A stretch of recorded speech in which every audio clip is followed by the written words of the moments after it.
At Singhania Educational Institute, we're not just prepared for the future, we're actively shaping it with technology and innovation. We are preparing to lead tomorrow. Singhania Educational Institute, cultivating knowledge. नमस्कार, आप देख रहे हैं आई India और मैं हूं doctor Pankaj Singh गौर। Underworld don Bablu Srivastava को सर्राफा व्यापारी पंकज महेंद्र के अपहरण और 10 करोड़ रुपए की फिरौती मांगने के चर्चित मामले में निचली अदालत से बड़ी राहत मिली है। करीब 3 दशकों से जेल की सलाखों के पीछे कैद माफिया डॉन बबलू श्रीवास्तव के बारे में सीतापुर से रिश्तों को लेकर आज आई इंडिया आपको बताएगा। लखनऊ के बड़े माफिया से परेशान बबलू श्रीवास्तव सीतापुर के एक माफिया के संपर्क में आकर जुर्म की दुनिया में कैसे एंट्री की और फिर पीछे मुड़कर नहीं देखा। अंडरवर्ल्ड डॉन दाऊद इब्राहिम से संपर्क होने के बाद बबलू श्रीवास्तव भी माफिया डॉन कैसे बन गया। राजनीति में पैठ बनाने के लिए सीतापुर से चुनाव लड़ा, मगर आम जन ने उसे नकार दिया। आप सोच रहे होंगे कि माफिया डॉन की अब क्यों हम चर्चा कर रहे हैं, तो आपको बता दें, उत्तर प्रदेश के प्रयागराज के सर्राफा कारोबारी पंकज महेंद्र का 5 सितंबर 2015 को अपहरण कर लिया गया था।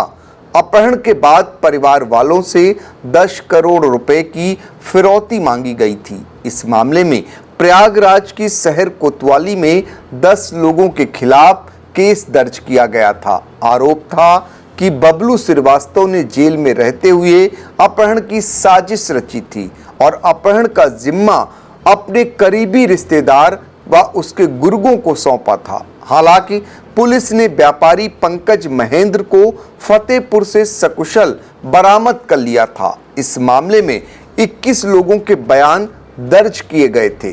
कोर्ट में सुनवाई पूरी होने के बाद 27 अप्रैल को जजमेंट रिजर्व कर लिया गया था।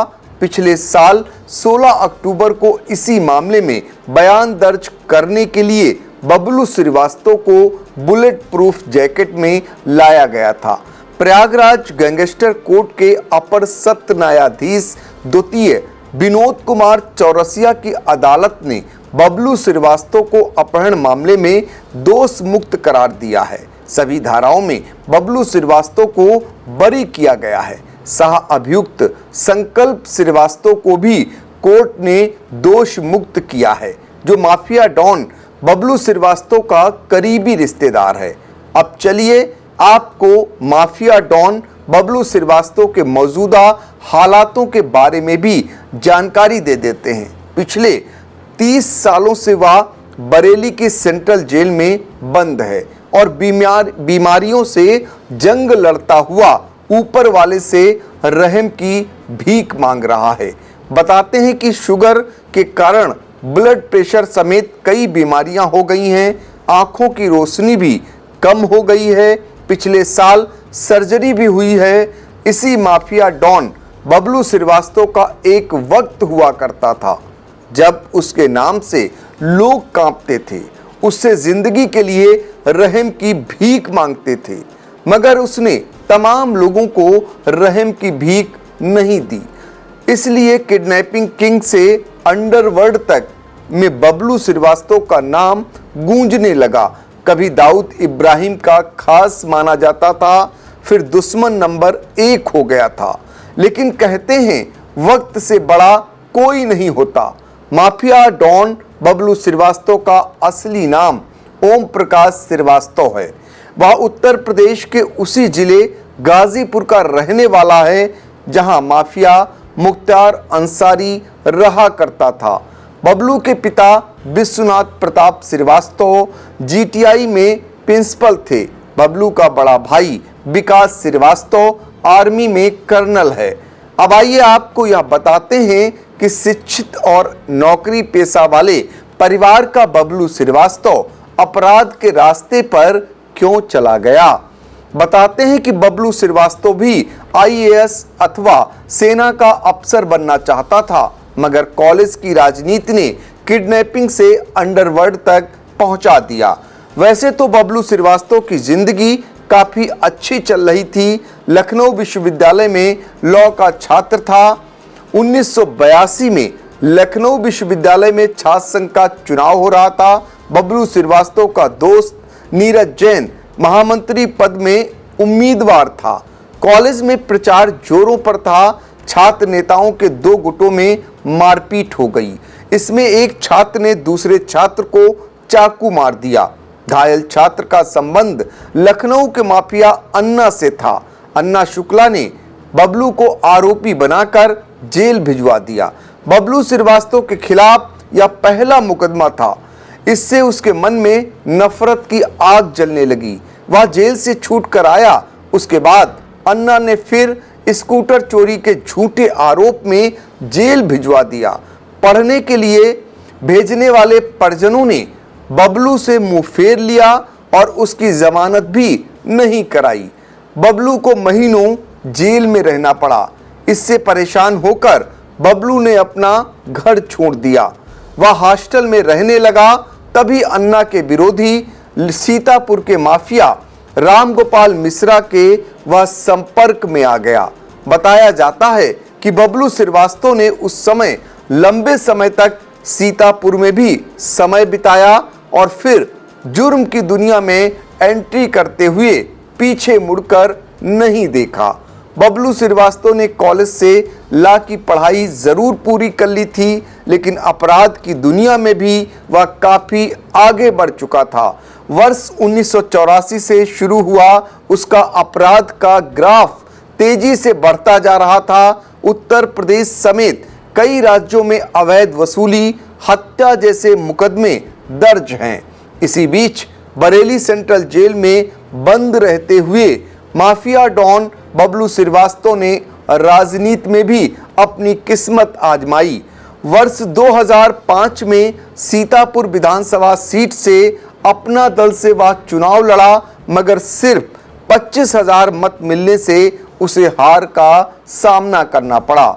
मीडिया रिपोर्ट्स के मुताबिक इससे पहले 1989 में पुलिस से बचने के लिए बबलू श्रीवास्तव नेपाल चला गया। नेपाल के माफिया डॉन और राजनेता मिर्जा दिलशाद बेग ने उसकी मुलाकात अंडरवर्ल्ड डॉन दाऊद इब्राहिम से कराई। वह दाऊद इब्राहिम के साथ काम करने लगा, मगर 1993 के मुंबई बम ब्लास्ट के बाद दाऊद से बबलू के रिश्ते खराब हो गए। बबलू श्रीवास्तव के ऊपर तमाम हत्याओं के आरोप हैं, मगर पुणे में additional police commissioner ID Arora की हत्या के मामले में बबलू का नाम सुर्खियों में आया। आरोप है कि बबलू और उसके साथी मंगे सैनी ने एडिशनल कमिश्नर को गोलियों से भून दिया था। इस मामले में न्यायालय द्वारा बबलू और उसके साथियों को उम्र कैद की सजा सुनाई जा चुकी है। इसी के बाद से बबलू और उसके दो साथी जेल की कड़ी सुरक्षा व्यवस्था में बंद हैं।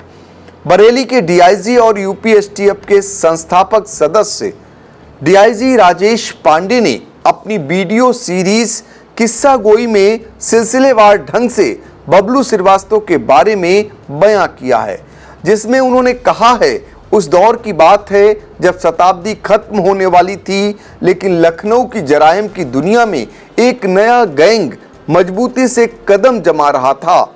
यह गिरोह था बबलू श्रीवास्तव का, जिसके दुस्साहस के पीछे अंतर्राष्ट्रीय माफिया डॉन दाऊद इब्राहिम का दिमाग काम कर रहा था। एक के बाद एक सनसनीखेज वारदात से यूपी की पुलिस थर्रा रही थी। इसी बीच यूपीएसटीएफ का गठन हुआ। इसके बाद लंबा वक्त बबलू श्रीवास्तव और पुलिस के बीच जोर आजमाइश में गुजरा। बबलू श्रीवास्तव के गैंग की कमर टूटने से लेकर उसके जेल की सलाखों के पीछे जाने का घटनाक्रम रोमांचकारी है। उतार चढ़ाव की लंबी श्रृंखला है। फिलहाल आपको बता दें कि वर्ष 1995 में बबलू श्रीवास्तव मॉरिशस में पकड़ा गया था। उसके बाद उसे भारत लाया गया। उस पर 60 से अधिक आपराधिक मुकदमे दर्ज हैं। कोर्ट ने भी उसे कई मामलों में सजा सुनाई है। कई बार यह भी सुनने में आया कि बबलू श्रीवास्तव के खिलाफ हत्या की साजिश रची जा रही है। इस साजिश के पीछे डी कंपनी का नाम है। हालांकि पुलिस भी इस बात का खुलासा कर चुकी है कि बबलू श्रीवास्तव की हत्या के लिए बड़ी सुपारी दी गई थी, लेकिन वह बच गया। बरेली सेंट्रल जेल में बंद रहते हुए बबलू श्रीवास्तव ने अधूरा ख्वाब नाम की एक किताब लिखी है। इस किताब में माफिया ने अपनी जिंदगी की कई घटनाओं का जिक्र किया है। इस किताब में उन वारदातों का उल्लेख किया गया है जिसकी वजह से बबलू श्रीवास्तव का नाम किडनैपिंग किंग में तब्दील हो गया। उसने उस किताब में अंडरवर्ल्ड डॉन दाऊद इब्राहिम से मुलाकात और उसके साथ काम करने का जिक्र भी किया है। इसके बाद ही बबलू ने दाऊद से दुश्मनी और गैंगवार को भी किताब में जगह दी है। पिछले साल बबलू श्रीवास्तव ने समय से पूर्व रिहाई को लेकर दया याचिका का प्रस्ताव जिला मजिस्ट्रेट लखनऊ को प्रेषित किया था। फिलहाल बबलू श्रीवास्तव पर आधारित यह वीडियो कैसा लगा, आप अपना सुझाव जरूर दीजिएगा।